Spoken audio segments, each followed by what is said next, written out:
Marijuana History 101. Or should I say extremely brief Marijuana History 101. It's big, complicated, and we'll only be able to scratch the surface. So let's get started. The first thing that strikes one as odd when looking at the history of marijuana, which is also known as cannabis, is how very much legal it once was. In fact, it wasn't only legal, it just happened to be one of the largest agricultural crops in the world, including the United States. You see, cannabis can also be hemp. And just what is hemp? Well, it's by and large the most robust, durable, natural soft fiber on the face of this planet. Up until 1883, and for thousands of years before, cannabis hemp was the largest agricultural crop in the world. It had thousands of uses and products. The majority of fabric, lighting oil, medicines, paper, and fiber came from hemp. The first marijuana law to exist in the United States was a law ordering farmers to grow hemp. Benjamin Franklin used it to start one of America's first paper mills. The first 2 copies of the Declaration of Independence were written on cannabis hemp paper. Up until the 1800s, most of the textiles in the United States were made with hemp. 50% of medicine marketed in the last half of the 19th century was made from cannabis. Even Queen Victoria used the resin extracts from cannabis to alleviate her menstrual cramps. But the funny thing about industrial hemp was you couldn't get high from it. Yet, it was lumped in with the following, which also made little sense. Reefer madness. In the early 20th century, yellow journalism had surfaced. Articles depicted blacks and Mexicans as frenzied beasts who would smoke marijuana, play devil's music, and heap disrespect and viciousness on the readership, a majority of which happened to be white. Some offenses included looking at a white woman twice, laughing at a white person, or even stepping on white men's shadows. And this ended up leading to a law in the form of a tax stamp. A tax stamp that would not only include marijuana, but also hemp and cannabis medicines. It's speculated that hemp's potential for an abundance of new products was going to be in direct competition with other sources. And this, added to the reefer madness, led to the eventual downfall of all forms of cannabis. Popular Mechanics magazine had actually prepared an article entitled New Billion-Dollar Crop. Hemp was touted as being able to produce more than 5,000 textile products from its thread-like fiber and more than 25,000 products from its cellulose, ranging from dynamite to cellophane. Its superiority as a source for paper was also becoming known, especially with the development of hemp processing equipment. Now, the new Marijuana Tax Act was all fine and dandy, except for one thing. If you wanted to grow hemp, you needed to buy a stamp, but they weren't giving any out to anybody. And so, in effect, all forms of cannabis became illegal. Things pretty much stayed that way until World War II, when the government decided that hemp once again was a good thing and produced a video, Hemp for Victory. But by the time the war was over, hemp again became bad. And in 1948, when the marijuana law once again came into question, Congress recognized that marijuana was made illegal for the wrong reason. It didn't make people violent at all. It made them pacifists. The communists would use it to weaken America's will to fight. Congress now voted to keep marijuana illegal for the exact opposite reason they had outlawed it in the first place. And all through the years, report after report, commissioned by everybody, from the mayor of New York to the president of the United States, has come back with the view that marijuana should have no criminal penalty attached to it. Yet, marijuana remains as illegal today as it did nearly 70 years ago.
Marijuana. It's become big business. A multi-billion-dollar business, both in Canada and the United States. But why has it become such a big business? Here in British Columbia alone, it's speculated that the illegal BC marijuana trade brings in upwards of $7 billion annually. And up to 85% of that product heads south to the United States. Having become an international issue, when do the lines blur? How does a massive underground market like this survive while remaining illegal? Why is marijuana illegal in the first place? And if prohibition is meant to protect us, I guess the most obvious question is, does the prohibition work?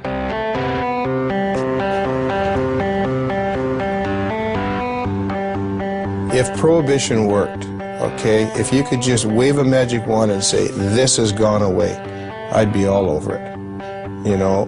But the fact of the matter is that prohibition has never worked. You know, we've been here before.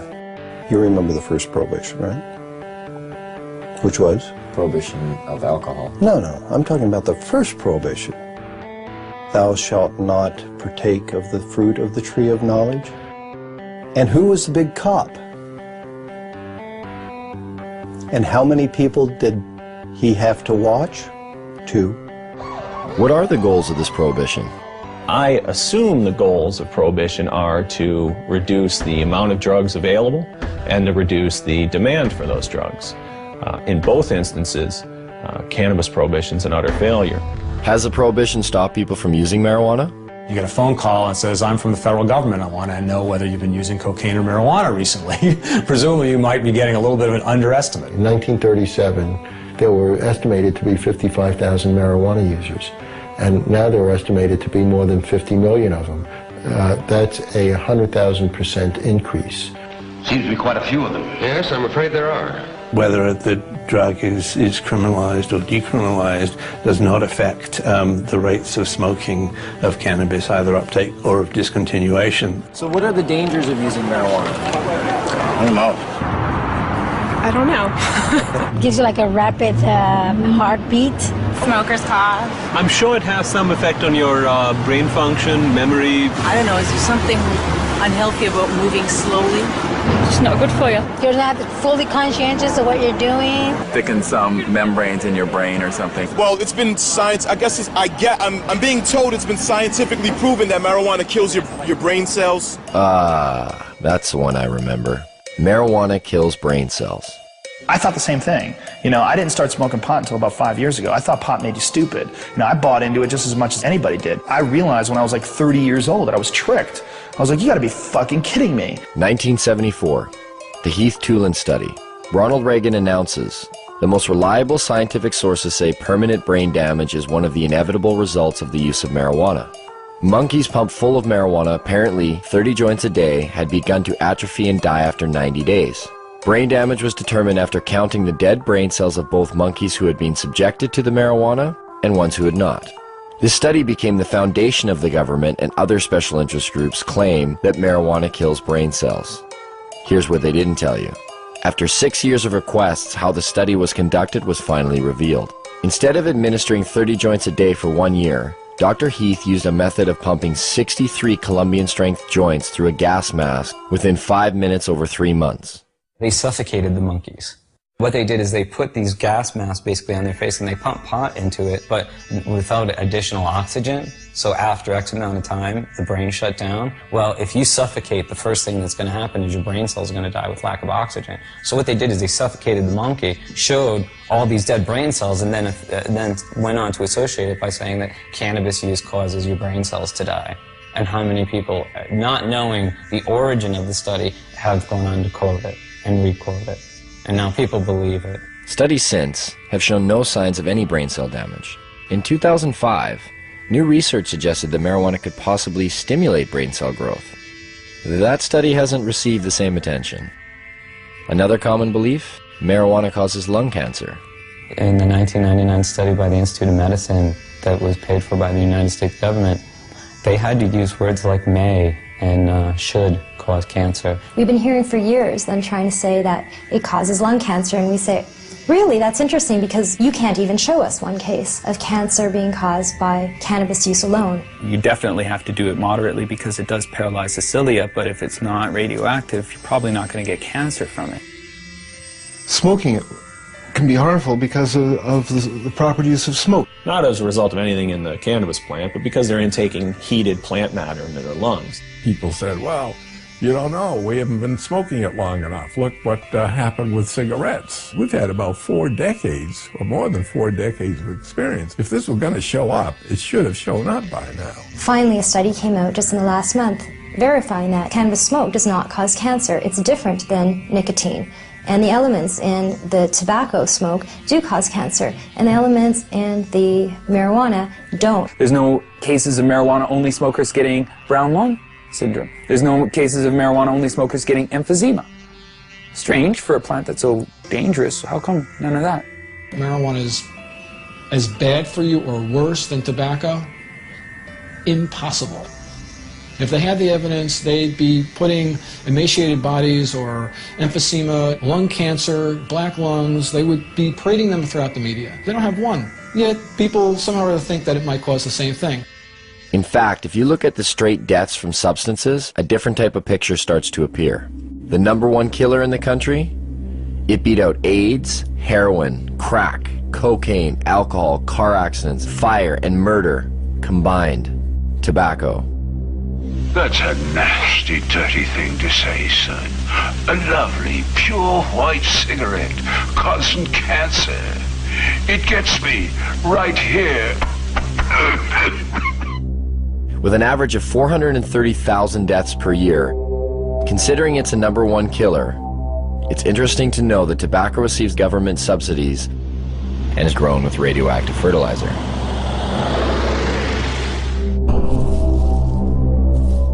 Now get out there and sell cigarettes! #2 on the list? If we don't include poor diet and physical inactivity, with well over 85,000 deaths a year, alcohol. As we look much further down the list, there are others that may surprise you. Caffeine comes in with 1 to 10,000 deaths a year. And some of our most popular pain relievers, non-steroidal anti-inflammatory drugs such as aspirin, still make an appearance with over 7,500 deaths annually. Where does marijuana lie in this? What kind of staggering number do we find? I don't know. 50,000? 250,000? 300,000? For marijuana, I'd probably say then 80,000. I would say it would be hundreds of billions. Get ready for it. Here it comes.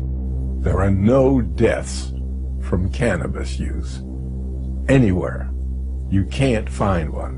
In 10,000 years of known use of marijuana, there's never been a single death attributed to marijuana. There's 400,000 deaths in America alone every year that are directly attributed to tobacco. I've heard that you have to smoke something like 15,000 joints in 20 minutes to get a toxic amount of delta-9 tetrahydrocannabinol. I challenge anybody to do that. And even in the animal studies where people have loaded the animals up with doses that would be hundreds of times what a human could possibly be exposed to, no, the animals don't die. The LD50 seems to be astronomical. I mean, you can die from ingesting too much aspirin. You can die from ingesting too much coffee. The drug warriors who say we have to protect society, save these people, are being just a little bit disingenuous. Not one university or medical facility has ever recorded a single death directly attributed to marijuana. But never mind that. There's other problems, other reasons to fear it. Take addiction, for example. There are more kids in addiction clinics for marijuana than any other substance. This must mean that marijuana is the most addictive substance today. It's undoubtedly true that there are more teenagers and kids in treatment for marijuana than all the other drugs combined. What the DEA never tells you is why that's true. A kid is caught possessing or smoking marijuana. He's taken to court.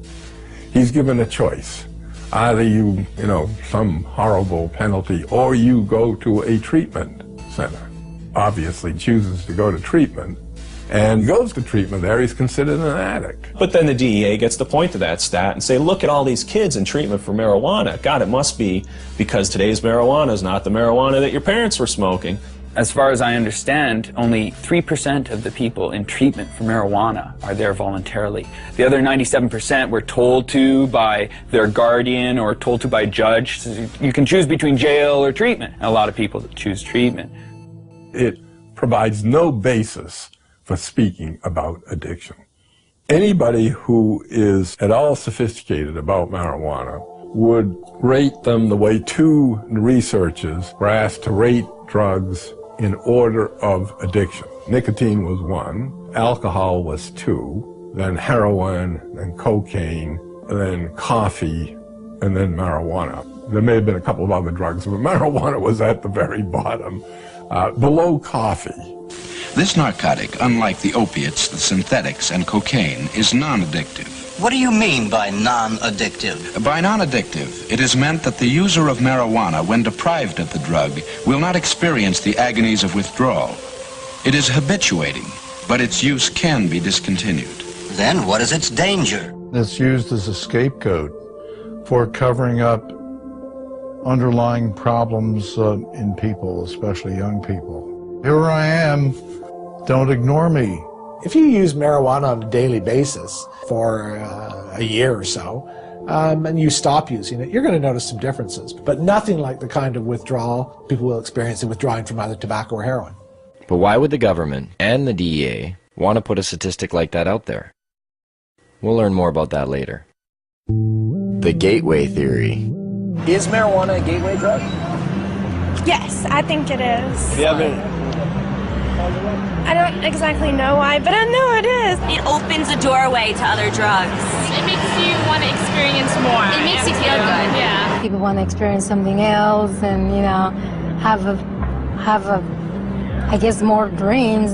Its greatest danger lies in the fact that it is a stepping stone to the harder drugs, such as morphine and heroin. That's why there are people that want to legalize marijuana. They figure if they can get the young people in this country onto hard drugs, they can destroy your generation, or in this generation. You know, in the days of Harry Anslinger, it was called the stepping stone hypothesis. If you stepped on this stone, marijuana, you were bound and determined to go on to the next stone, which would be one of the so-called hard drugs. Every time it's been studied and looked at and so on, they have never ever found that there's certainly nothing in marijuana that makes you want to go to anything else. There is no inherent psychopharmacological property of the drug which pushes one toward another drug. I'll smoke a joint. I want a bag of chips and fucking junk food. I don't want to go out and get ripped. I drink alcohol. That's my drug of choice. It could be said I started on milk. I mean, this is crazy. If I use marijuana, why does that automatically make me a candidate to black tar heroin? It's a nonsensical argument. In fact, only 1 out of every 104 marijuana users use cocaine, and less than 1 use heroin. The black market throws the dealers of soft drugs together with the dealer of hard drugs. So if you have a black market and you have a dealer that's dealing in marijuana and LSD and everything else, and the dealer might say to you, hey, you want to try something stronger? Well, in that sense, because of the black market, because of prohibition, people may be more susceptible to seeing these other drugs and being willing to try these other drugs. And so what you see is that there is a gateway effect, but it's a gateway effect caused by prohibition and the blending of the hard and soft drug markets.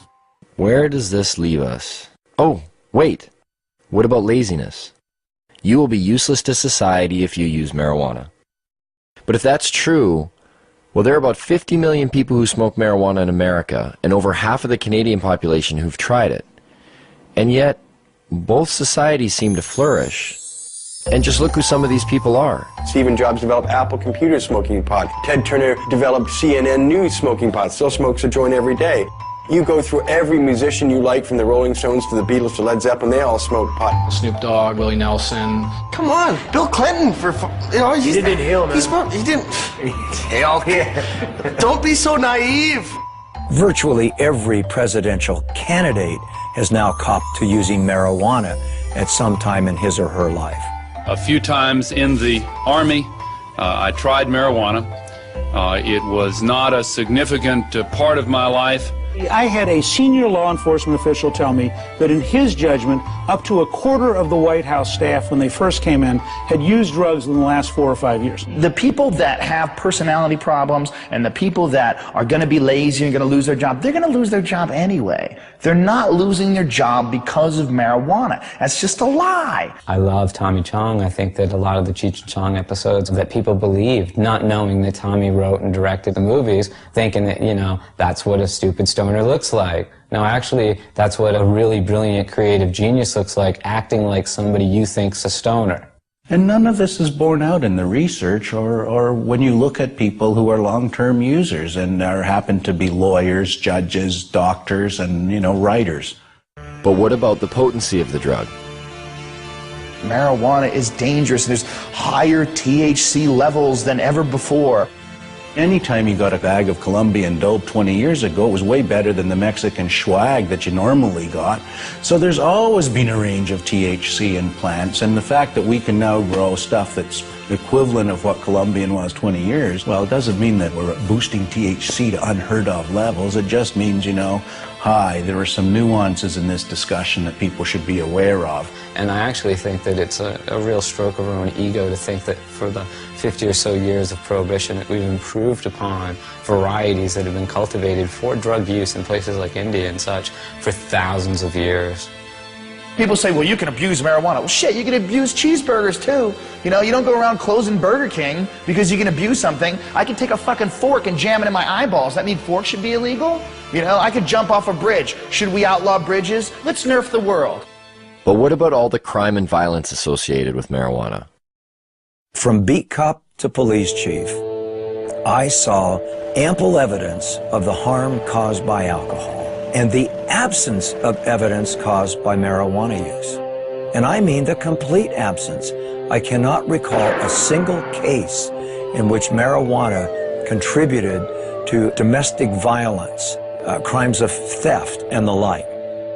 You want to know what a weed smoker looks like? You're staring at one. You know, like, I'm a weed smoker. I'm not, like, crazy or, you know, I'm not stabbing you right now. Most of the violent crime that's committed, or most of the crime period that's committed having to do with drugs, is people who are on drugs committing violent crimes. If you make it legal, if you make it cheaper, you make it more available, you're going to have more violence, more addiction, Tom, that is more not crime. true. Stop lying to us. Now, come on. Stop lying to us. That is not true. You know, don't tell me that. I've smoked pot, Tom. But I've admitted it. I've done it. I've done all of the big three. I've done tobacco, I've done alcohol, and I've done marijuana, Tom. Guess what? Marijuana's the least of the three, pal. You guys proved me wrong or whatever. I want to hear someone that has smoked too much weed and went home and beat his wife and beat his children or whatever like you see on booze. The only big issue on alcohol is drunken driving and binge drinking among college students. Otherwise, you can drink to your heart's content.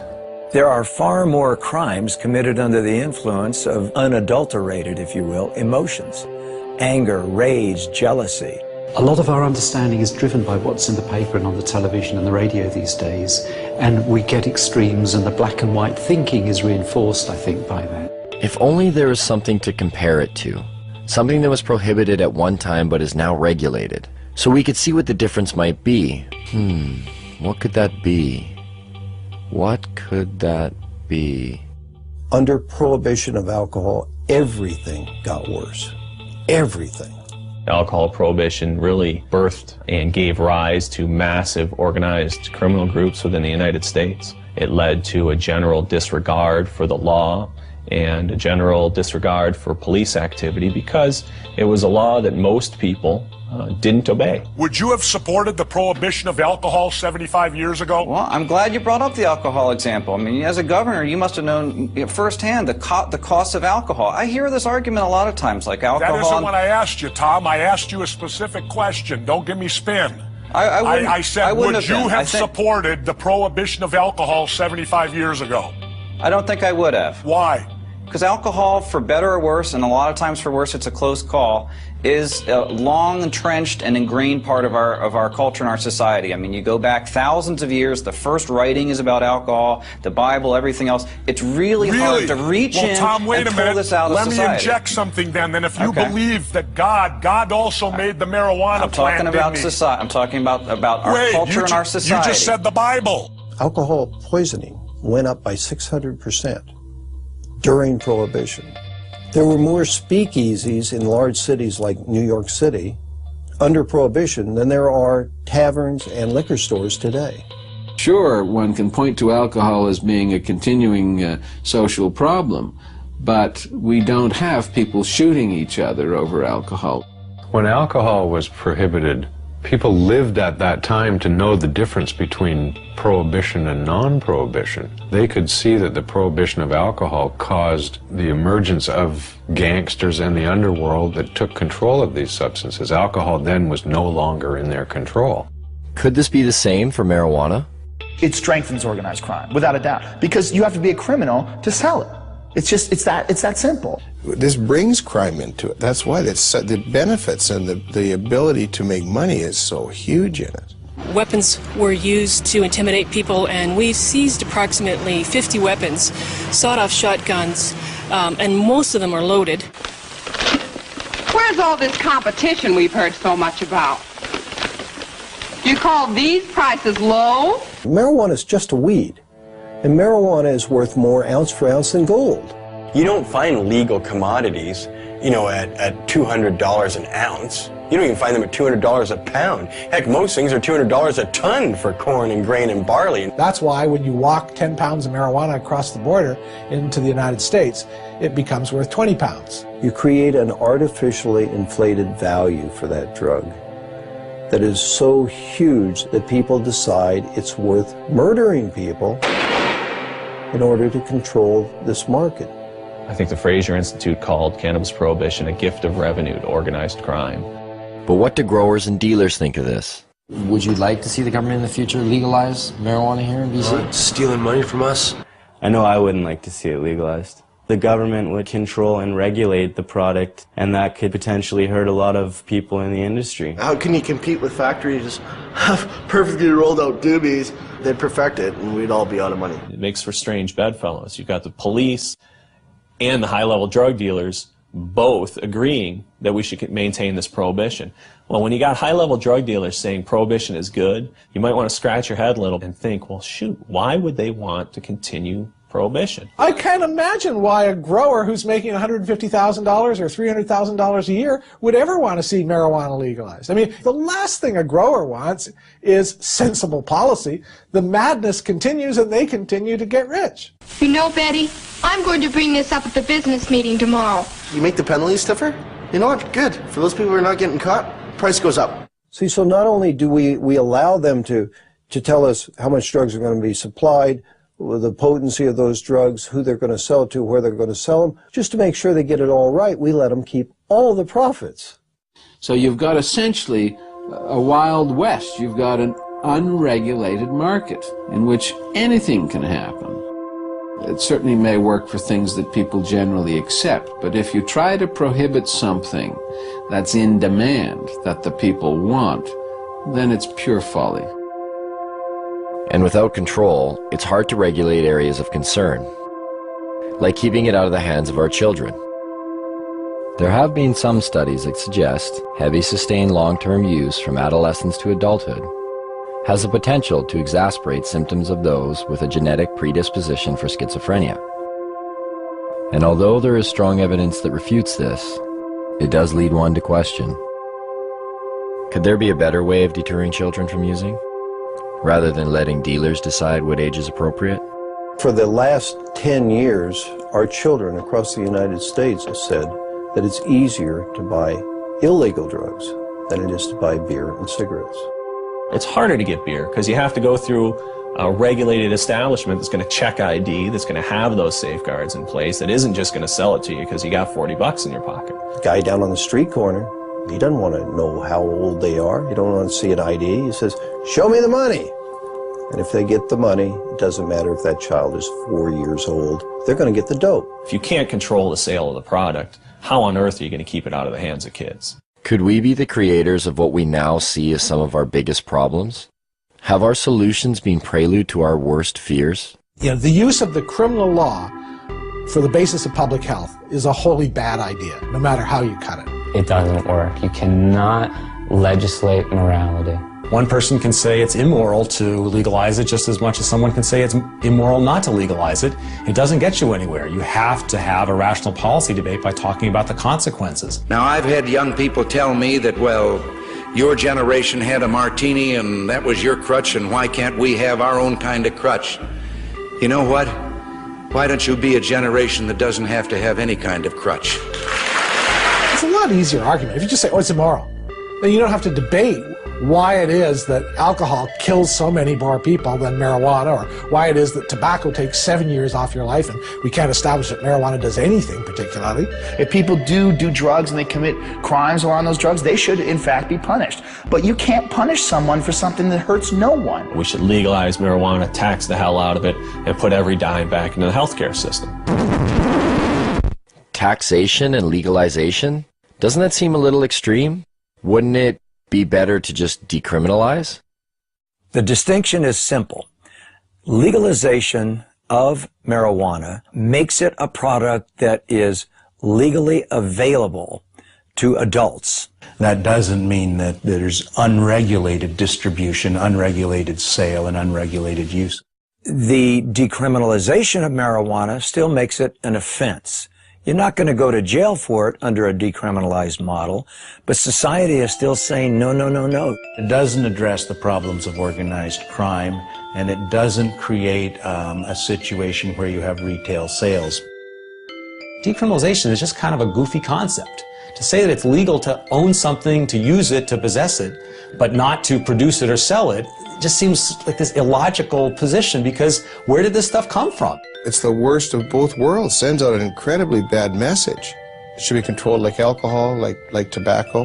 The total impact for the U.S. budget from legalizing marijuana and taxing it at rates like alcohol and tobacco is somewhere in the $10 to $14 billion range. It can be used to pay for healthcare costs. It can be used to rebate to lower taxes and give people lower tax rates. It can be used for highways, for hospitals, for national defense. It's $14 billion and can be used for whatever its best use is. The production or the harvesting, the packaging, the sales of marijuana could be handled essentially the way we handle alcohol. You sell to a kid, you sell to somebody under the influence, your license is in jeopardy. That license ought to be hard to get and easy to lose. It seems to make sense. It's a little jarring, but nowhere are these issues more relevant than here in BC. Yes, marijuana is illegal here. And yes, police actively pursue growers and dealers. But that hasn't stopped the market from thriving.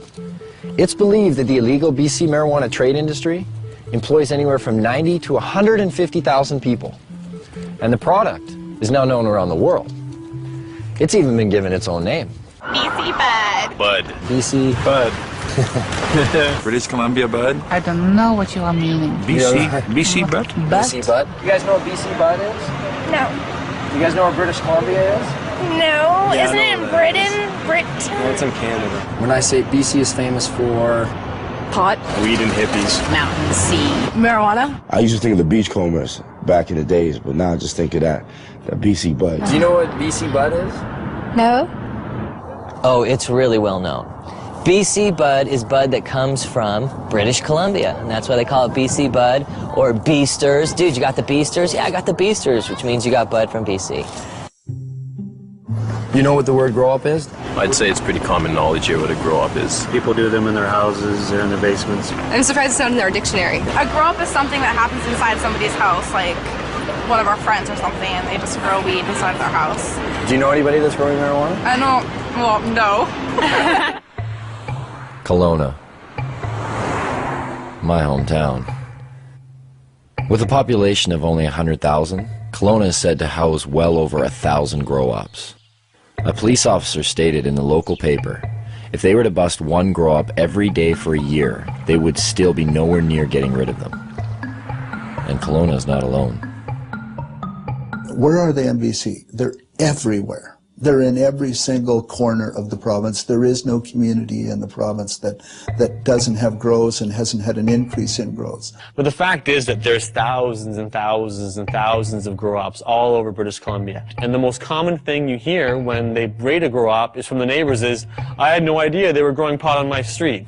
You know, if you actually took my estimates seriously, that there were 17,000 grow-ops in British Columbia in the year 2000, if you took that seriously, you're looking at roughly 1 out of every 100 dwelling units in British Columbia. We need to have a sense of that. Not bad for a province with a population of only 4 million people. It's certainly changed a great deal from the 70s and 80s when it was an import-export business to the domestic production business of the 90s and beyond. That would make us Columbia North. We're talking a lot of production. The reality is that there's a huge range of people involved in the marijuana industry in British Columbia. It's not a hierarchy. People don't beat you up if you go into the marijuana industry. It ranges from people growing a few plants to members of motorcycle clubs and others possibly being involved in the business. Police at one time used to attend to every single call that came to their attention. Somebody would call and say, I think there's a grow. Police would do an investigation, do a full investigation. Well, that has dropped over 7 years to where it's only about half the time. But it seems to me that if we look around and talk to people who are living in the real world, one of the things we discover is that we don't understand it very well. And when we see these numbers like 1% of all dwelling units potentially are involved in marijuana grow-ops, it certainly ought to give our politicians perspective on what it is they're trying to do. So how does one find these grow-ops? For police, it involves the use of forward-looking infrared cameras that can detect the above-normal heat radiating from a grow-op, or the sniff test. But if all else fails, this, Grow Watch. Communities have become so flooded with grow-ops in BC that some neighborhoods have started their own watch programs. This one, set up by the Chilliwack RCMP, even has an education package with phases: training, neighborhood cooperation, certification. Once certified, you are able to hang this sign which shows that you are a neighborhood that does not approve of marijuana grow operations. There are questions provided to citizens in order to aid them in identifying a grow-op. Questions like, do the residents keep to themselves? Was the sound of construction heard coming from the basement soon after occupants took over the residence? Is there condensation visible on the windows? Is the yard unkept? The education package does state that a positive response to one or some of these questions does not necessarily indicate that the residents are involved in criminal activity. Maybe that's a good thing. But why is it that grow-ops are popping up in virtually every neighborhood of BC? How much money can actually be made by simply growing some plants in your basement? And what do these grow-ops look like anyway?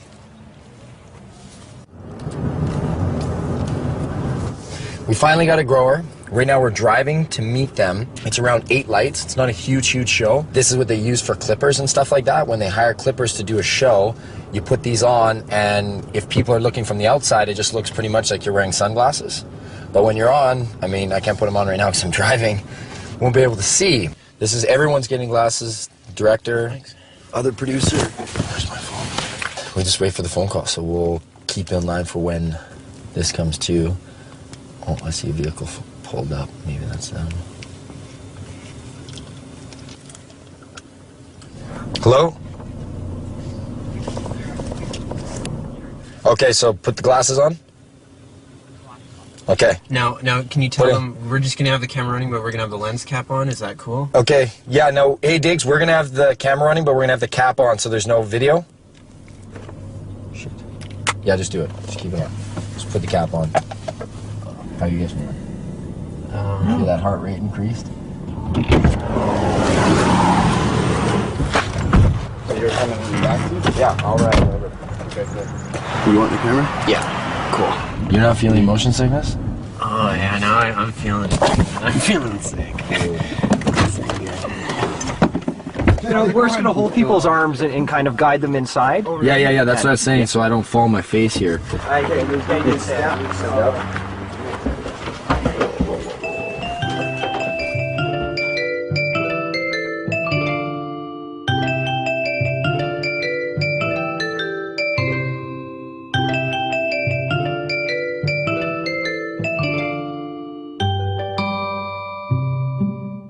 real grow-op. The grower admitted that this wasn't the biggest of grow-ops. In fact, it was probably on the small end of the scale in terms of size. But I really didn't care. There are just so many things to see. The lights, the tools, the power, the pots, and of course, the marijuana. What do you guys do for the smell? I noticed there's like a big... Well, we got this carbon filter here or whatever, and it just kind of filters the air in there, and then it goes underneath the house, and we have it so it goes into like a dog shed. So like I'm in the beginning stages and I'm learning. Over here, there's also another room in there. So you have a total of, is there 8 lights? 8 lights, yeah, they go on 12 hours. This one runs 12 hours in the daytime, this one comes on at 8 at night. Did you say like the majority of the guys you know are just growing to earn some extra money? Yeah, it's like they have normal jobs, and you know, they're normal 9 to 5 type of guys. The grower told me he cropped out about every 2 months, and every crop was worth about $20,000. That's $120,000 a year. Even though this was a small grow-up, the numbers didn't seem small at all. If those kind of numbers are coming out of a setup of 8 lights, what kind of numbers are coming out of the big ones? And where do you find them? Well, it would seem just about everywhere. Barges, semi-trucks. Whether it was for the mobility of it, or whether it was an attempt to disguise the smell of burning marijuana, of growing marijuana, in any event, it's unusual for that reason. Even in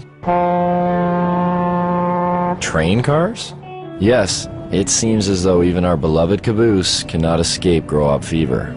When we read that 20 train cars were buried underground to grow marijuana, busted or not, we had to see this. So we set out. But not before asking our sound man if we could use his SUV, and coaxing him with a little free gas. Where we were going, we would need it. We're in the boondocks, way up here. You wouldn't want to go over that puppy. This is what they brought up diesel fuel to power the generators in. With how much they were growing and how much the generators needed, I mean, that's a full truckload there. And finally, after a few hours on the highway and climbing up the side of a mountain, we get there. We had to go into 4 low just to get up here. You can see I'm dressed right. I'm in jeans and frickin' sneakers. Fuck. My feet are cold. There's no neighbors. Like, look to the right. There's nobody there. Nobody here, nobody there.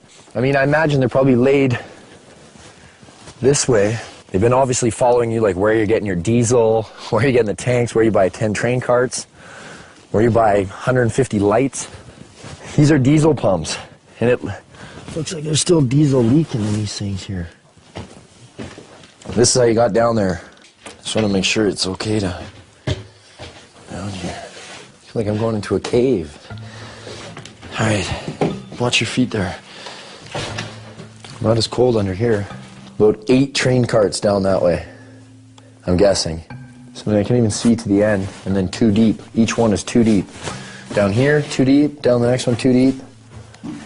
3, 4, there's numbers on the wall. And then what they did is they cut them to make doorways, and that's how you have your hallways going into each one. There are water reservoirs here. And you see 1, 2, 3. You're like, okay, that's quite a bit. But then there's this one, and that one, and another one at the end. Look at these things. Like, no wonder the cops just left it. Moving this shit would be a pain in the ass. Yeah, these train carts. I see why they bought them. They got a deal. They're like all rusted in the bottom. We could start growing here tomorrow. There's still dirt and fertilizer ready to go. Oh, here, once a little leftover plant there. Look at this. Just look at all this wiring right here. You see the cops that come severed everything.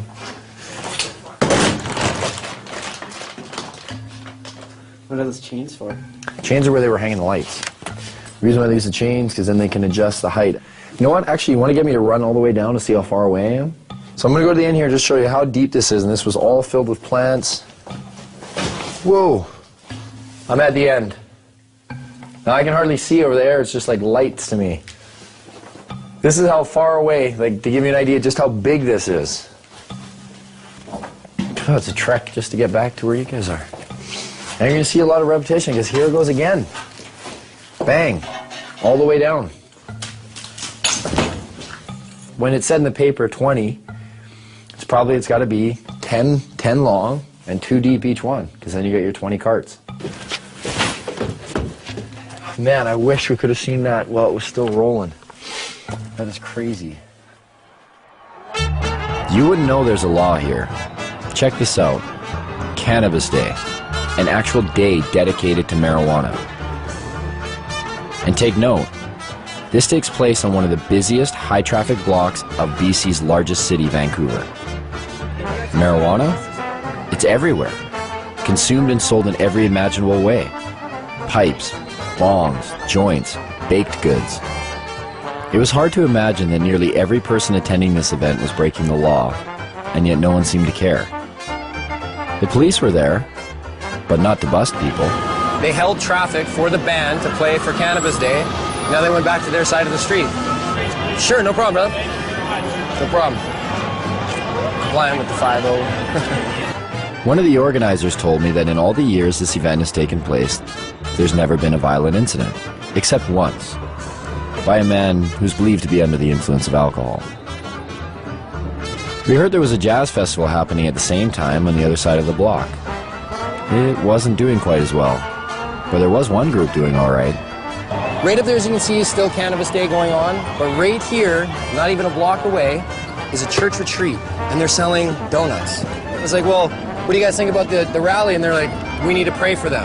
And I was like, what? You guys are selling food for them, right? And that's, I'm sure they've sold record amounts today, I guess, too. So we'll see. We'll get an interview here shortly, hopefully. The interview never came. There was so much marijuana, it was unbelievable. I think we almost all got contact highs just from being around the smoke. But I did get a donut. I did purchase some of these on the way out. Those church girls got me. A culture of marijuana has been established in BC. From paraphernalia to cafes, from seed selling to its very own political party, the BC Marijuana Party, even bakers.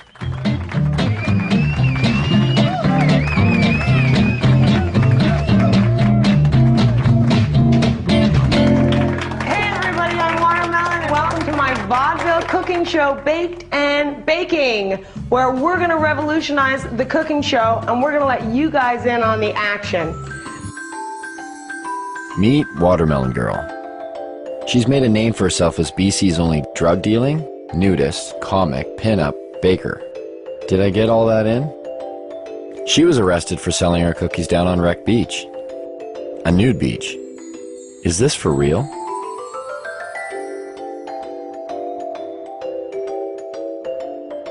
I'm like the Heidi Fleiss of weed. I tell everybody, like lawyers, doctors, like there's no proverbial yo G, you know, like none of those. Like all professionals come in through my house. You know, a lot of people with money, a lot of people in politics. You don't want to know who comes through here. You know, my mother was a baker and her mother was a baker, and we just bake. So I made these pot cookies and I started selling them. It's hard to ignore such a large demand. So if you got arrested one time on Wreck Beach, right? Yeah, I've been arrested more than once. Allegedly trafficking ginger snap cookies.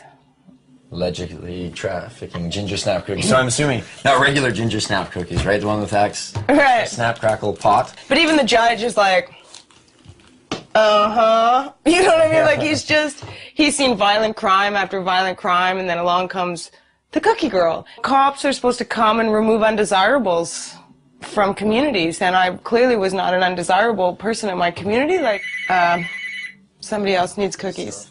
Actually, I just got picked up by the National Speakers Bureau, so I actually go on speaking tour to universities and talk to kids about marijuana. Oh, really? Yeah, it's like the most genius. I'm like, you want me to talk about marijuana? We're like, okay. And they pay me to do it. Lock up your kids. This is a heinous crime. So at some point, one might ask oneself, how does an industry of this size function while remaining illegal? Where does the money flow? Who's profiting off of it? Is there really $7 billion floating around the province unaccounted for? Maybe people are feeling the effects and they don't even know it. Turns out there seems to be a system. Some have even given this system a name. Well, a lot of people here in town and stuff consider it a union, right? Union? Yeah, the union, and you know, it's like a different, it's a different term for pretty much industry. It's this underground thing where there's so many different tradesmen and different people all working together. You have to work together with people that you trust because it's illegal to do what people are doing here. So this is how the so-called union breaks down. And of course, there are many exceptions to this, but this is the typical setup. First, you have a home or landowner. He doesn't take on much responsibility. He is simply the legitimate owner of where the grow operation will take place. All he has to do is pick up a briefcase every 3 months and pay off his mortgage. His hands are clean because he can claim ignorance if the grow operation is busted. Oh, I'm sorry, officer. I didn't know they were growing marijuana there. Then you have his 50-50 partner, the contractor, who will provide the equipment and hire the grower or grow himself. The grower is known as the fall guy. Why the name? Because that's exactly what he is. If the operation is busted, he takes the fall. Once the crop is matured, clippers are then hired. They prep the weed for distribution by cutting away the excess leaves and stems. What a lot of people don't understand is a part of the marijuana plant that people smoke is the bud, which in essence is the plant's flower. It's not the leaves. Clippers are generally hired on an hourly wage starting around $20. Tax-free, of course. Once the marijuana is ready, in steps the weed broker. He's not always required, but sometimes the partner with the equipment needs a broker to buy his product and then sell it for him. In the event that a broker is required, it usually means the weed is headed south to the United States. In that case, the broker will buy the pot for somewhere between $1,800 and $2,000 a pound. He'll then hire a border jumper, a risk taker, someone who has the balls and hopefully the wits to get the product over the border. Some of the most common ways?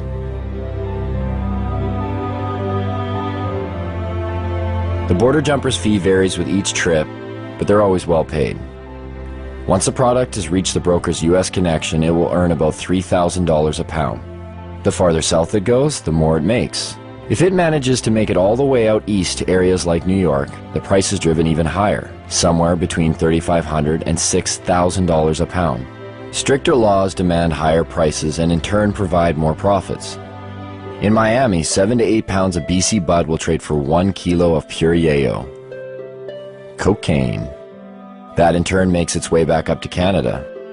And sells for anywhere from $30,000 to $35,000 a key. If the marijuana manages to stay in the province, it will usually sell for around $1,800 to $2,000 a pound, depending on how flooded the market is. This is just the tip of the iceberg. The union embodies a slew of businesses and services, generating profits both directly and indirectly for the province. Some know they are involved and others choose not to acknowledge the benefits they gain from it. Carpenters build tables, rooms, sheds, and anything else that's needed for a grow show. Brand new homes are being built expressly for the purpose of housing a marijuana grow operation. Electricians set up lights, wire the electrical components, divert power if necessary. Hardware stores provide construction materials to build rooms and grow operation structures. Hydroponic stores supply lights, nutrients, soil, and other equipment needed to grow. Seed sellers provide, well, seeds. Clone growers create clones from other marijuana plants to aid in quicker grow cycles. Real estate agencies market houses to growers, unknowingly, but they profit all the same. There are some realtors, though, who are directly involved in the union and will actually cater to growers' needs, finding houses in secluded areas with big basements and power that can be spliced and stolen. Mortgage brokers and lease brokers who help growers with poor credit get the houses they need to start up. Banks who have minimal security to prevent illegal money from being deposited. The way it works now is deposits over $3,000 are sometimes questioned but are left up to the teller to decide whether the deposit is suspicious. If they believe it is, they may put a note on the account. It isn't until a $10,000 deposit that a mandatory FCAC form is filled out and sent away. But it is possible for $9,999 deposits to go through with little question. Oh, you sold some motorbikes. Cool. Oh, you sold your boat. Neat. Thanks for the business. You get the point. Lawyers and law firms provide counseling on how to make grow money legit. They help set up and incorporate LTD companies and holding companies to launder money. They also provide legal counsel to keep busted growers out of jail. The electric company who makes money off of enlarged electric bills due to excess lights. The only time they seem to get involved is when they think someone is stealing the power. Law enforcement receives budgets to fight the cultivation. They create special task forces like the Green Team to specifically target marijuana. Canadians spend $300 to $500 million annually on law enforcement and the justice system to enforce marijuana laws. Police also receive the benefits of seizing growers' and dealers' assets. And last, but definitely not least, everyday businesses. Bars, restaurants, clothing stores, boat dealerships, car dealerships. The money funneled indirectly through various everyday businesses. Growers and dealers like to spend money on everything. These growers, after they crop out, it's like they won the lottery. You can tell the ones who are selling it. The more they sell, the more bling bling they have on them. Do you think they just hold it themselves and tuck it away somewhere? No, they buy houses, they buy cars, they buy boats. They'll purchase restaurants, they'll purchase, whatever they're into. Maybe that's why we got busted. We got too carried away. You can tell yourself you're not going to let it go to your head. But I said the same thing. But when the money comes in so easy, you get accustomed to that lifestyle, and before you know it, you become a steamer. You become a hot rod. And that's what it comes down to. Yes, organized crime moves a majority of the product once it's available on the market. But there aren't a lot of bikers out there watering plants. It's mom and pa operations. It's young guys who see opportunity. It's not easy to make that type of money doing anything, especially if you've been going to school for, the past 4 years and you see this random other guy, watering plants in his basement coming out of it with an extreme amount of money. Interesting. You have your degree. Yeah. And then you're in the... Yeah, I made the choice to put that aside and start growing weed. I could be making $33 an hour, which is a great wage, but really, why would I want to do that when I have the knowledge to make in a whole year in 2 months? What have we learned so far? Well, one, the prohibition hasn't reduced the demand, and it certainly hasn't reduced the supply. Two, it's a steady source of revenue for organized crime, which in turn attracts young people because the money is so easy. And three, being an underground market actually creates crime and violence. And yet, the only one paying the costs for all of this are the taxpayers, people like you and me. Even further, this whole deal is over a drug that seems to pose no more of a threat than the substances we already regulate. At the very least, why isn't this up for debate? Dwight Eisenhower once spoke of a military-industrial complex. Have we built up a marijuana prohibition complex? The real war on marijuana didn't start until 1972, and President Nixon said, it's all the Jews smoking pot. And he really said that. When Nixon got into this with his war on drugs, he had things that he wanted to do. He had an agenda. A lot of the information that was kept and warehoused in the Library of Congress and also at major universities was actually recalled and destroyed. The Nixon report that came out through his administration was called the Schaefer Report. It was by a Republican governor, and when he studied it and gave an answer, you can pick this report up, pick up any page, open it, and if you actually have experience with cannabis, you'll realize they're telling the truth. And then when it came back saying that marijuana was essentially harmless, he totally ignored it, said we're going to launch a war on drugs anyways. He didn't even print as many copies that Congress and the House would have been able to see. 1970, beginning of the war on drugs. 76 New Jersey troopers became detectives. I was one of them. They designated 1/3 of us as undercover. I happened to fall in that 1/3. That's where I spent the next 14 years of my life. What we were targeted on was the pot smokers. There was a very good reason we were targeted on pot smokers. Most of them were protesting against the Vietnam War.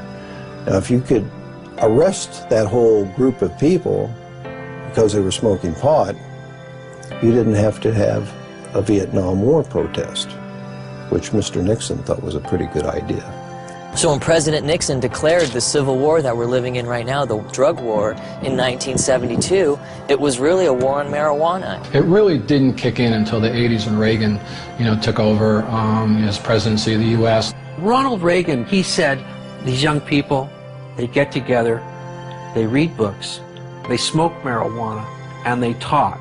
Like these three elements were a recipe for disaster. How do I feel about legalizing marijuana? Am I for it or against it? I am totally against legalizing marijuana.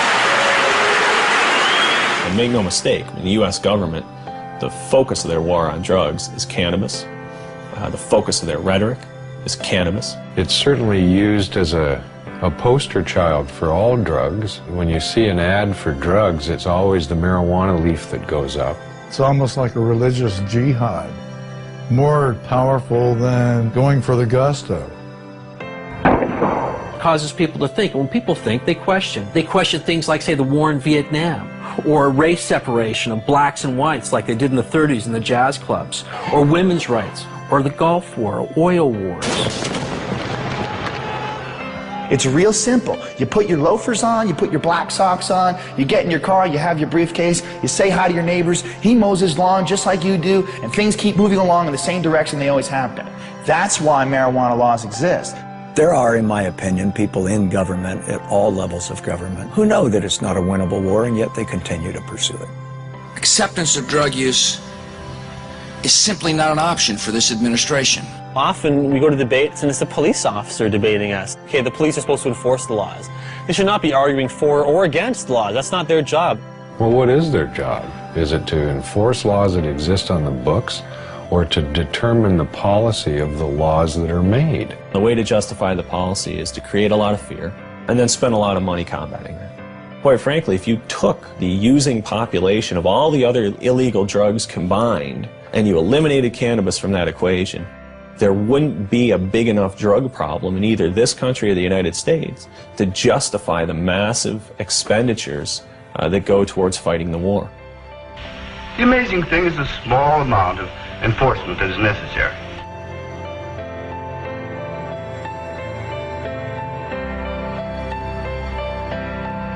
$400 million is spent annually in Canada arresting and prosecuting marijuana crimes.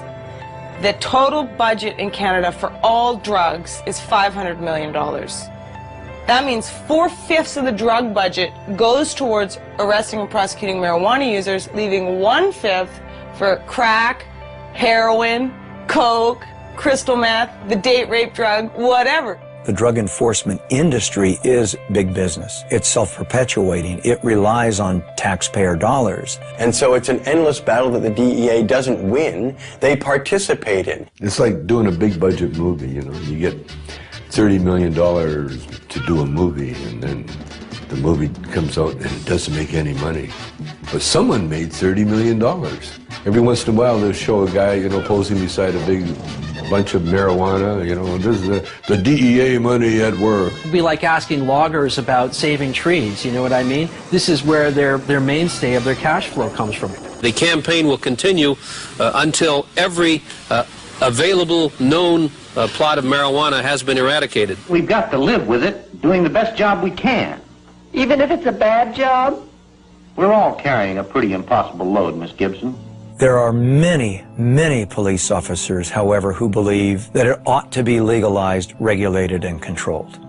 They see the hypocrisy between our existing laws relating to alcohol and marijuana in their day-to-day life, shift after shift after shift, and they get it. But they don't want to lose their jobs. They don't want to lose that promotion to sergeant or the assignment to detectives. They want to be a chief someday, and they don't want to piss off the people in power. Judges, lawyers, prosecutors, defense lawyers, prison guards, there's all of those people in the criminal justice industry. Are their interests being protected? Well, in a sense, yes, they are. Defense bar, similarly, we make money. The more things they prohibit, the more money we make. Sorry I'm late, Kent. I was delayed in court. You still have large numbers of people being busted for simple possession. If you look at the stats, in terms of drug offenses, the largest group are still simple possession of marijuana. Every time you blow a marijuana cigarette, you take a chance on blowing your future. Oh, come on, Pop. All my friends smoke pot. They're not criminals. Only because they haven't been caught yet. If you do drugs, you will be caught.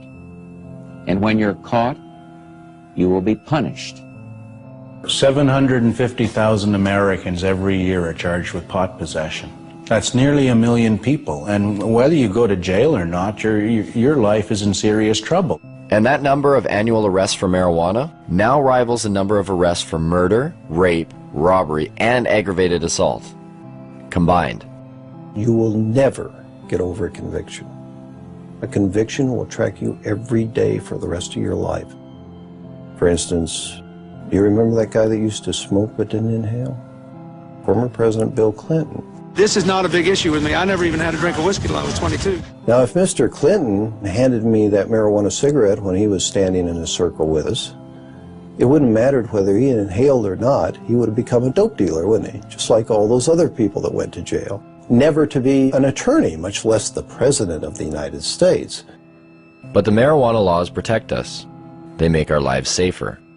They send us the correct moral message. That's how 19 out of 21 nations have gone down the drain before us. Internal decay.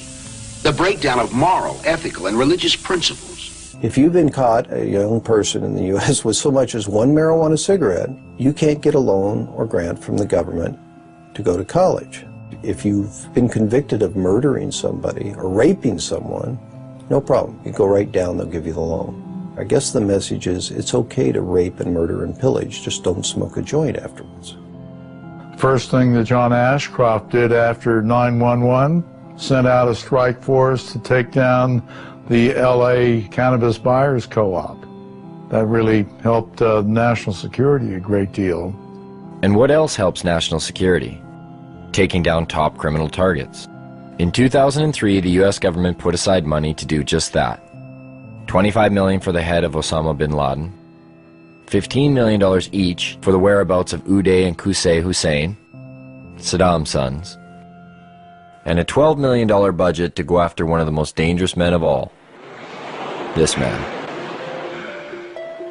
Can you tell us what exactly you were charged with?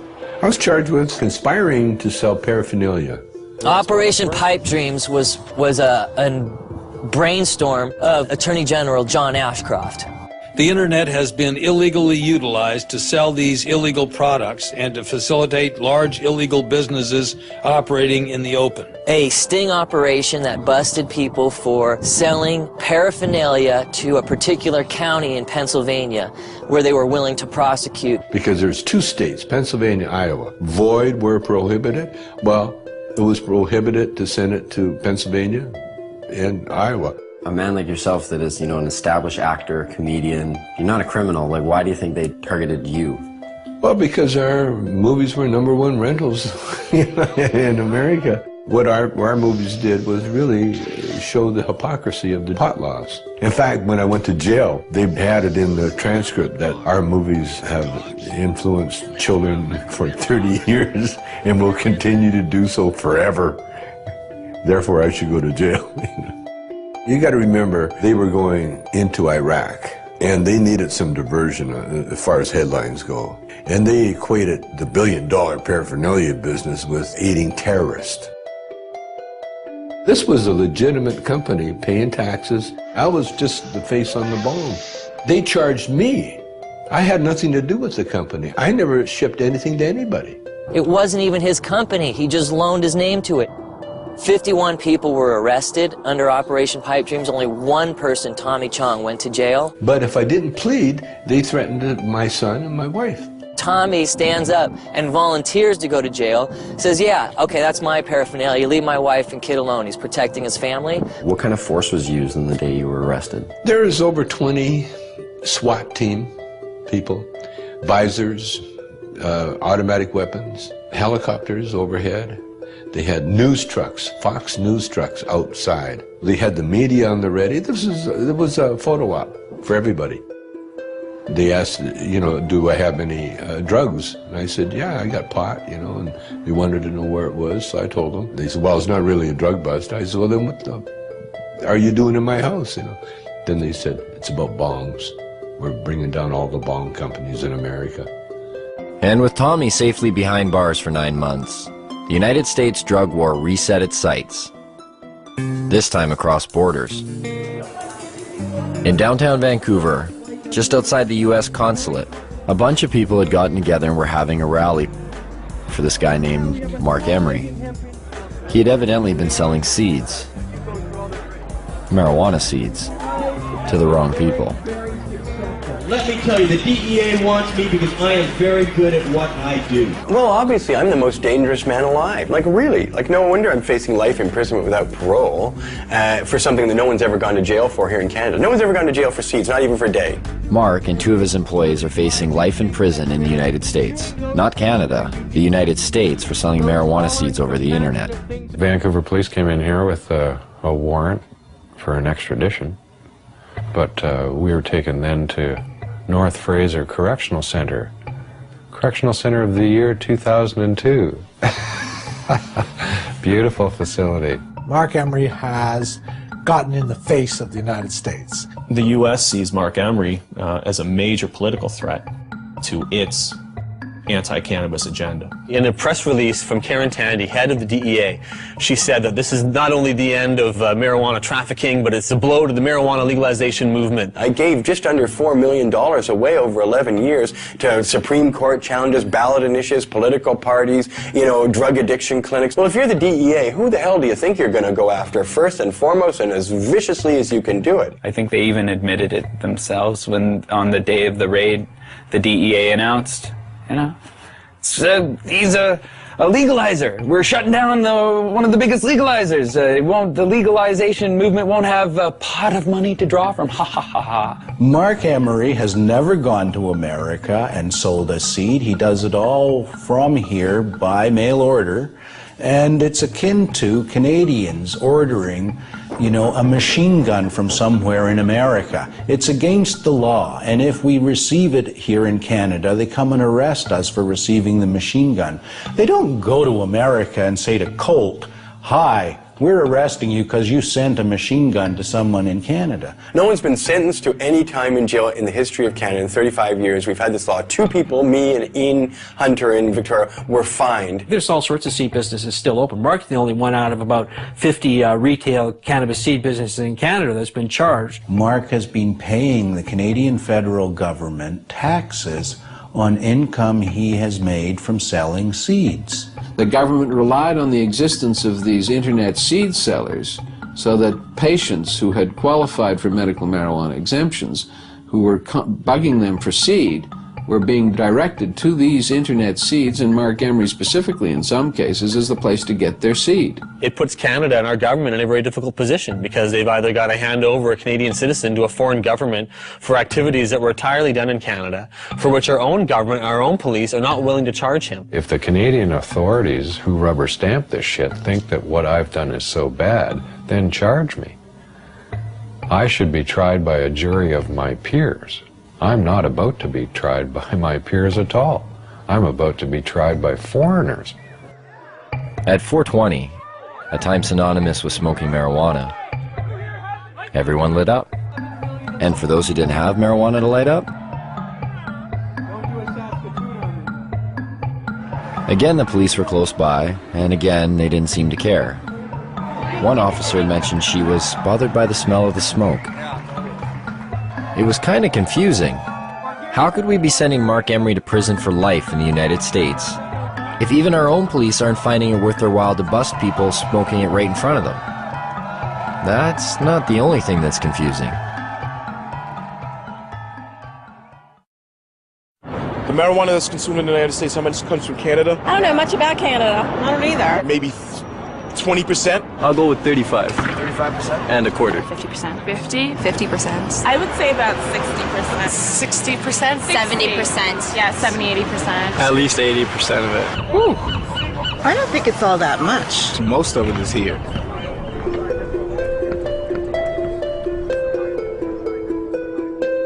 We're getting the drug czar saying, oh, you know, BC bud. This was when some of the people in Canada were trying to get marijuana legalized. John Walters went up there and said, what you're talking about is passing a law that will allow you to export poison to my country. When we talk about poison, exporting poison, what do we export to Canada? Cigarettes. 430,000 people die in the United States every year from ingesting cigarettes. 5 million around the world. So who's exporting the poison here? Of the 6 million people who could benefit from treatment and need it in the United States today, 60% are dependent on marijuana. that, you know, they invited me. I'm sorry. I wasn't sure who invited him and why he came here yet again. He's been here before. He needs to shake his head. So how about him shutting down the cocaine that's coming across the borders? How about him shutting down the guns? Sometimes you feel like you've stepped into Alice in Wonderland. You've gone through the looking glass. In fact, more Colombians die from U.S. tobacco than Americans die from Colombian coca products. So what's the drug war really about? Because if you don't want American tobacco in your country, America will go to war in a trade sense with your country. You have Canada engaged in cannabis policy reform and taxing and regulating cannabis, and all the scare stories haven't come true. You have an awfully hard time sustaining your own domestic policies. What do you think would happen between Canada and the U.S. if Canada were to legalize marijuana? There's been rumors that, you know, they're like, we'll shut down the border. I don't think so. I've heard that too, but then my question is, would you want L.A., you know, in the dark and thirsty? If you do that, then we're not going to ship oil, we're not going to ship water, we're not going to ship electricity. It's not going to happen. We're too important to each other. The softwood lumber people going to stop doing business? Are the fishing guys going to stop doing business? Are the people who manufacture stuff back and forth across the border going to stop doing business because pot's illegal here? Business interests aren't going to sit still for losing millions of dollars a day because of border wait times simply because Canada takes a different domestic social policy on cannabis. Yes, business interests. Sometimes they just seem to pop up. And every so often in the most unlikely of places. We have seen an explosion in prison construction that lags only slightly behind the explosion in incarceration. There are more people in jail in America now than ever before. In the United States, it's one of the fastest growing industries. Some major investment companies at one time described private prisons as one of the best investments you could make. So you can make more money building prisons than any other type of investment. They're extraordinarily expensive to build. They're even far more expensive to operate and maintain. Right now in the United States of America, the biggest growth industry is the privatized prison complex. Japan, for instance, incarcerates at 38 people per 100,000 population. The United States incarcerates at a rate of 726 people per 100,000 population. In a 20-year period, the prison population in the United States quadrupled. We have just shy of 5% of the world's population and almost 25% of its prisoners. Even South Africa, at its worst, didn't have as many prisoners per capita as America has now. Texas just built 77 prisons in about the last 20 years. We find state treasuries on the verge of bankruptcy as a result of prison construction.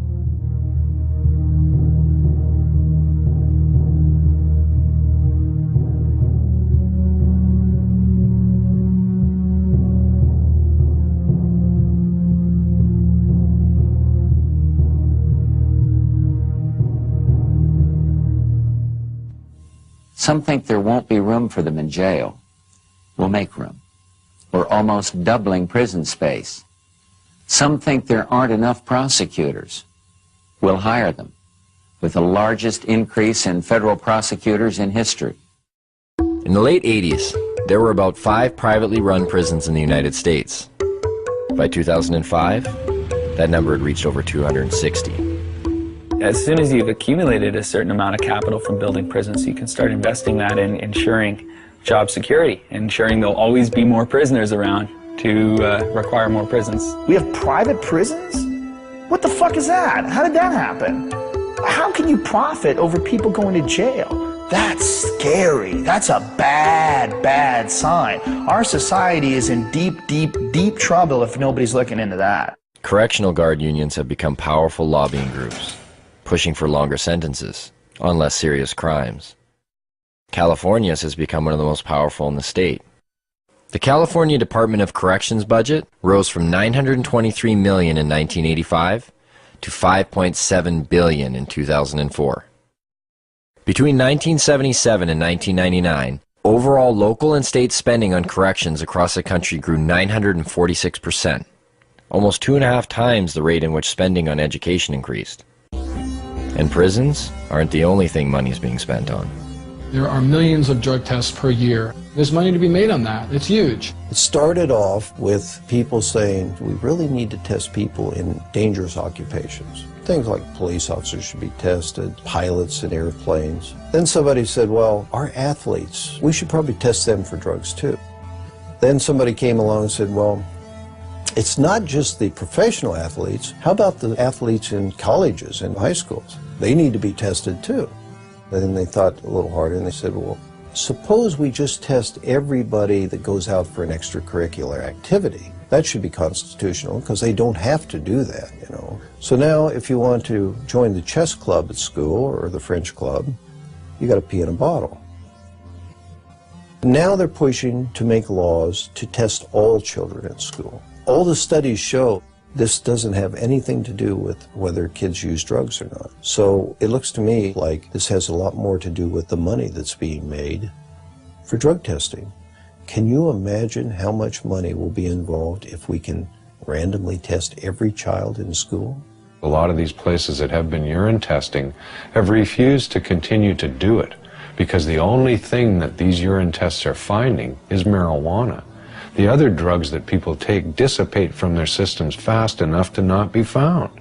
If they smoke a marijuana cigarette, 28 days later, if they pee in a bottle, they're going to show that they've had a drug.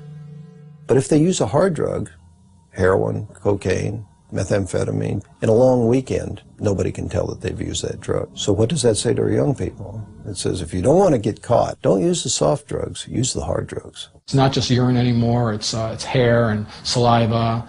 They'll do blood testing. There's industry there. This is money. They're not doing it for free.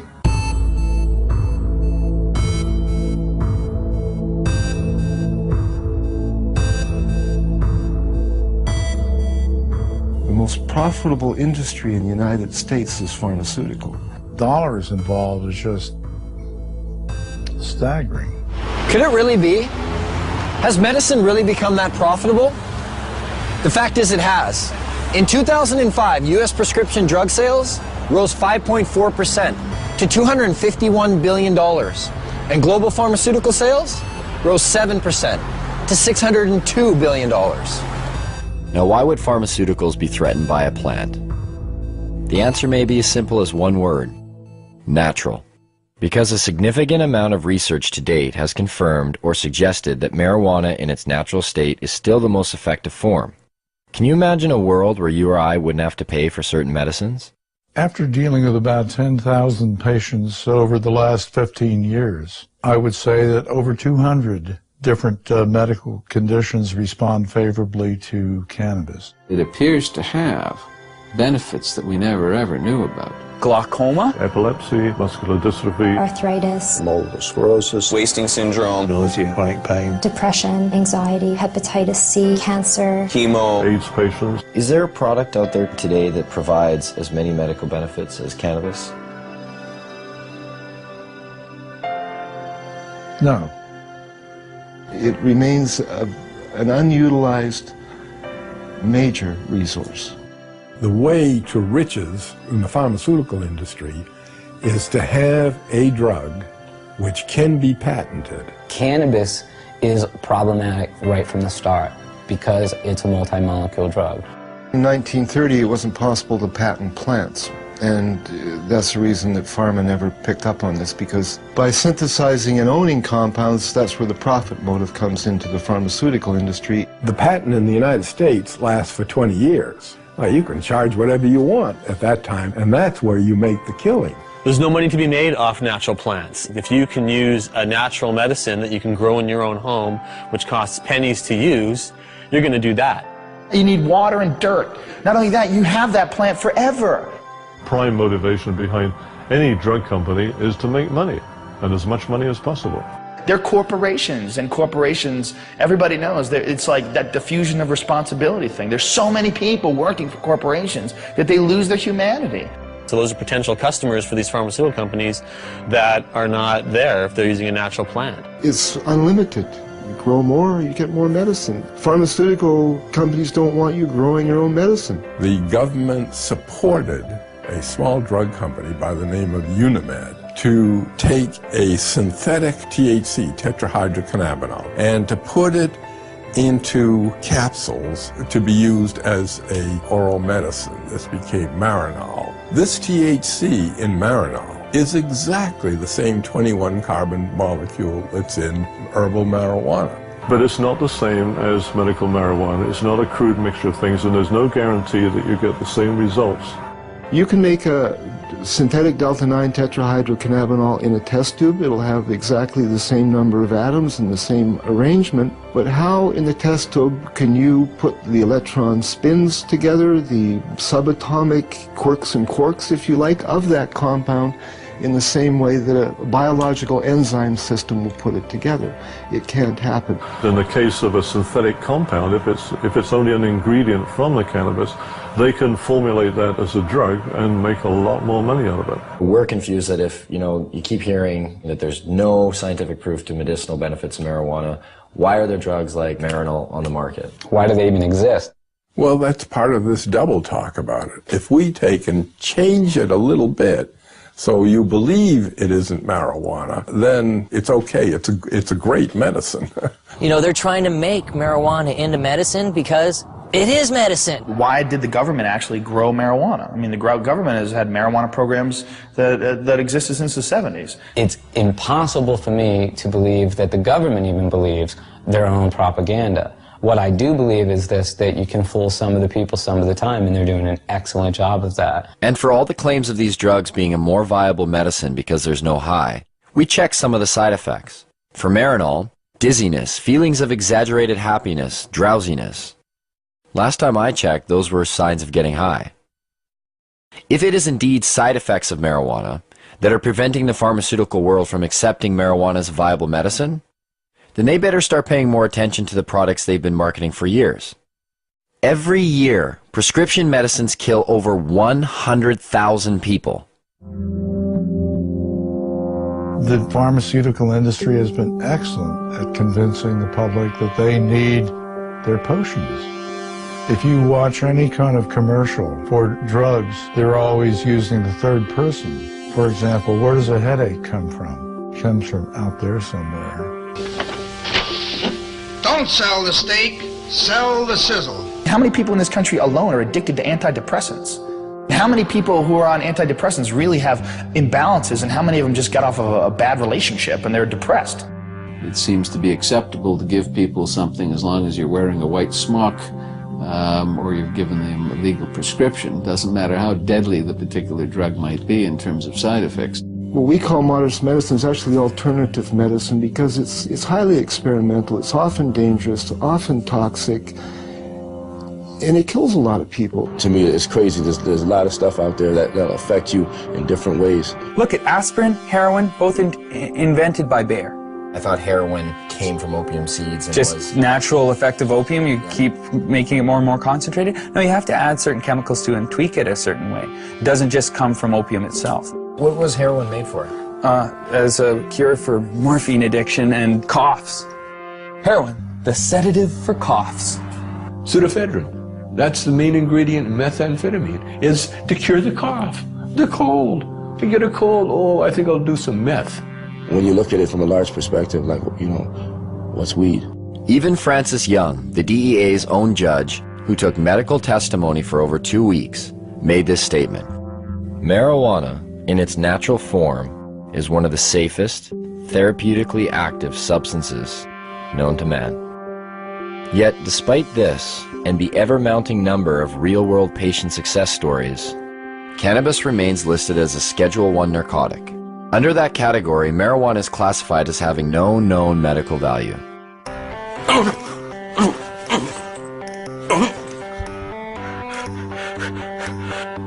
I have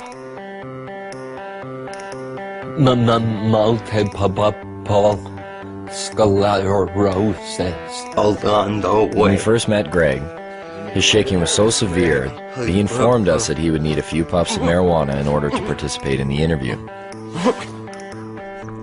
The difference was night and day. What do you say to those that say marijuana needs to be tested and regulated and have the high taken out for pharmaceutical companies to consider it a valuable medicine?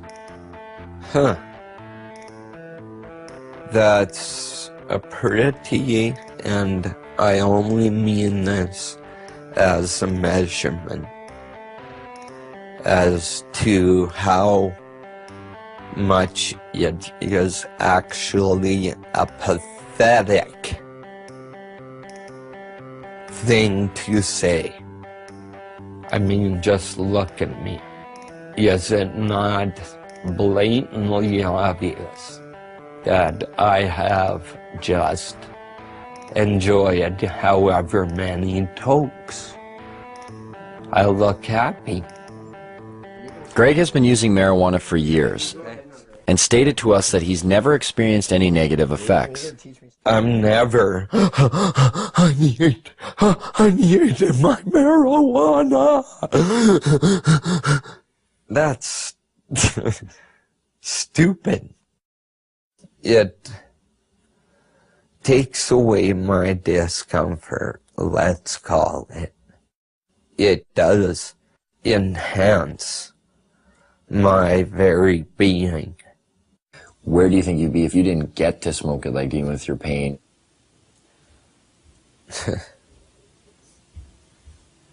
I would have found a way. How does the training and education of medical doctors today work against the acceptance of prescribing marijuana as medicine? Well, it works against them because they're brought right from the beginning, right into the fold of the pharmaceutical industry. We're reading journals, they're reading these advertisements, or they're reading papers on drugs that were financed by the drug companies, or they're being seduced by the companies. Fancy dinners, a trip for a weekend. Would you like to have 18 rounds of golf?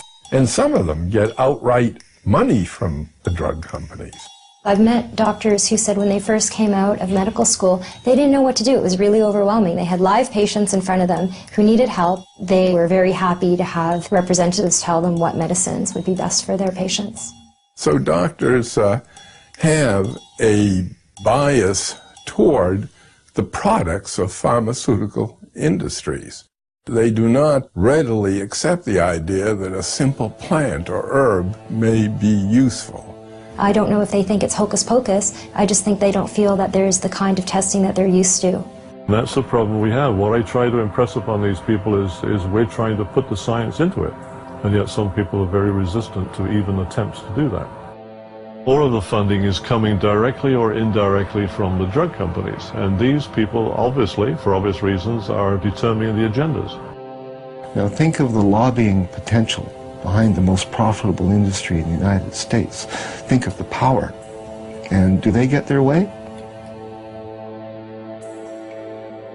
Why can't we explore its medicinal potential? Why can't we use it to make more products?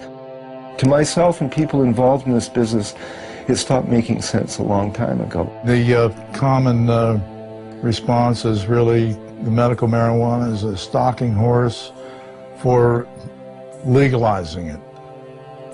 And so what? What do they want? We should be making use of this plant. And really, that's all I can say. The restriction and prohibition is all, in my mind, just stupidity. And I don't condone stupidity. And that's a problem. How do politicians, after years of promoting claims of marijuana's harms, pushing for larger drug war budgets, constructing political platforms based on a stance that vilifies marijuana, and being lobbied by big business, how do these same politicians now reverse their stance? What politician can come before their constituents today and say marijuana should be decriminalized when yesterday they said it was evil and dangerous? Their constituents are gone and want to know why you changed your mind. Were you lying to us or were you stupid? Either way, you're not getting elected next time. Whoops, we made a mistake. You 17 million people should not have been arrested. Some of you jailed, some of you fined, some of you lost the handle on your career. One way to bypass this problem in the face of ever-growing empirical evidence is to divert attention. Add a word. Medicinal. Put the word medicinal in front of marijuana, and you are now talking about something completely different if you're a politician. Why is there a perception that healthy people are affected differently? and unable to fend off the detrimental consequences. Whereas a person with a lowered immune system or terminal illness seems to experience none of these effects. Some people go home at the end of the day and they drink to kind of wash away the day, you know, just like, that was a hard day, I need a few drinks, relax, kick back. So is that relieving pain? Maybe. Or is it pursuing pleasure? I don't know. So if you think about this in the context of cannabis, it also has relevance. The government's a lot more likely to forgive cannabis use if it's for relief from pain. If it's in pursuit of pleasure, that's a problem. And I think that points to something about our culture that's a little bit odd. What works for one doesn't necessarily work for another. The father-son confrontation. Mom smokes like a chimney. And you have a drink every day and smoke too. It's not the same. Why not? You can get cancer. Your liver can rot away. They believe today, and I'm disappointed in the media, that it hasn't brought this information, this new information to the people of this country more than it has. They believe that marijuana could well turn out to be the most dangerous drug that is in use in our country today. If you're a politician, you can get elected on a get tough on crime platform. We're going to lock up all the marijuana cultivators for a long time because you're preying on the fears of the public. Spokesmen for giant special interest groups, whether those special interest groups be law enforcement or whether they're private prisons or whether they're pharmaceutical companies or whether they're oil companies. We have spokesmen for gigantic corporations that are trying to calm us and get us to press the right button in the voting booth.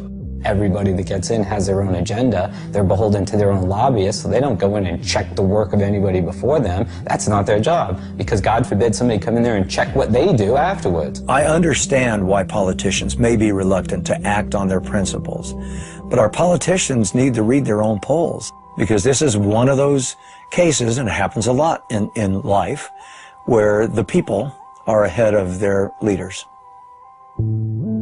Hempfest, the largest event for cannabis in the world, a showcase of modern-day hemp.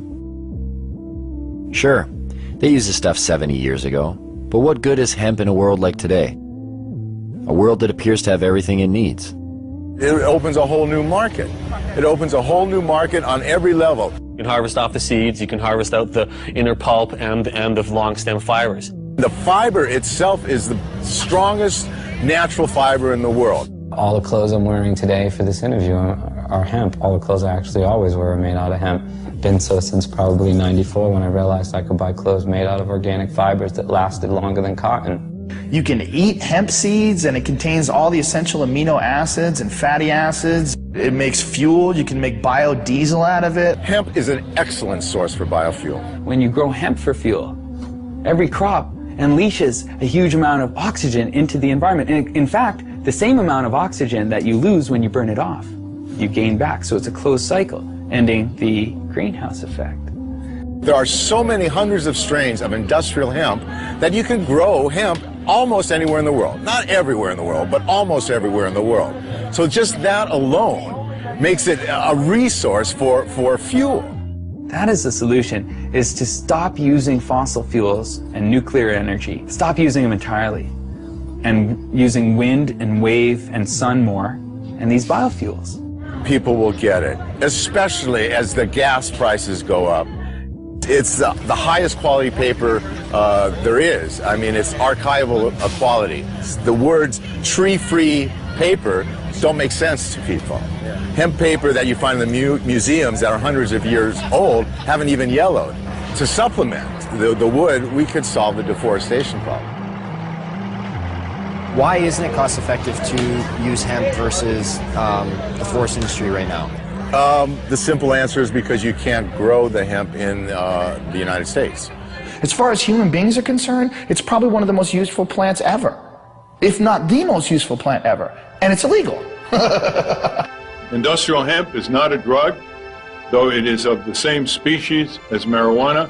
It is a completely different variety of plant, similar to comparing a Chihuahua with a St. Bernard.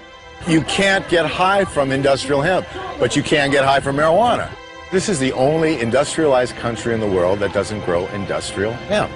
I mean, think how crazy it is that we can eat the product, we can sell the product, we can We can wear the product, we can export the product, import it, manufacture it, everything but grow it. We can't grow this thing. It's criminal. And there you have it. After 2 years of research, our quest for answers has only left us with more questions. And the only thing that really seems to make sense is that none of it makes any sense. It's a weird thing that you do when you make nature against the law. We're worried about things going extinct, and yet the policy on the most useful plants in the world is that they should all be eliminated and driven to extinction. Absolutely, they should still be concerned about youngsters using it. But we're concerned about youngsters using alcohol, tobacco, driving automobile, whatever. But that it should be the kind of prohibition that it is now, rather than regulation, it cannot be sustained in a rational society. I believe it would be more ignorant of me to listen to somebody who's trying to oppress me than it would be to just ignore the ignorant and go on with what I think is right. Even now, this interview is being conducted. I smoked pot all morning. This is what I look like high. There's a great quote that life is a tragedy to those who feel and a comedy to those who think. And if you are a thinker and you look at the marijuana situation and you're not laughing, you're fucking dumb. Do you think marijuana will ever be legalized in Canada or the United States? Yes. I don't know about the United States, but it will be legalized in Canada. I won't be alive to see it. I used to believe it was right around the corner back in the 1970s. Check out the gray hair. I confess to being 61. I believe it will happen. I didn't used to. As recently as 2 or 3 years ago, I was convinced it was not going to happen in my lifetime. I wish you didn't ask me that question, but I would say I think it will be. It's always a possibility. It's, you know, there can be breakthroughs to reason. All we have to do to end it is get 50% of Congress plus one human being to say it's over, and it's over. There's a movement in this country, and some people have more faith in it than I do. Maybe from hosting Fear Factor all those years, I've lost my faith in human beings and their intelligence. I think it's inevitable. I believe that the truth will set us free, and I think the truth is infectious, and I think that while cannabis per se is not addictive, learning about it quickly becomes. When I published Marijuana Reconsidered, I, in the last chapter, predicted that once people understood these things about marijuana, the prohibition would be gone. It would be gone in 10 years. Carl Sagan, who was a very good friend of mine, read the manuscript and he said, "Lester, you're so pessimistic. 10 years?" You know, well, here we are, 45 years later, and nothing has happened. Nonetheless, it can't help but happen. I mean, you can't sustain a lie like that forever.